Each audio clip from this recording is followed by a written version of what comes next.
Hello friends, welcome back to the my new video guys and my YouTube channel guys. Today friend we are going to talk about guys how can we increase phone sleep time in our Redmi phone. Friends, you want to increase your phone sleep time, so how can you increase?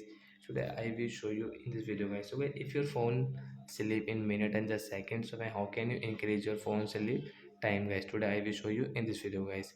So before starting video friend, first of all go and subscribe the channel guys, click the bell icon. So we will on our phone setting guys. After on phone setting guys, scroll it. Friends, you can see guys your lock screen setting is always on your display. And lock screen guys, tap here guys, click on your lock screen setting. This sleep setting guys, tap here. You can increase into 1 minute, 2 and 5 and 10 minutes. But if you increase into a 5 minutes, so guys come back and then guys your phone will not sleep in 5 minutes. After 5 minutes guys, your phone will sleep. If you do not touch anywhere guys, you can check your phone will not sleep. After 5 minutes your phone will sleep if we do not touch, and guys if we touch again, so our time will start again.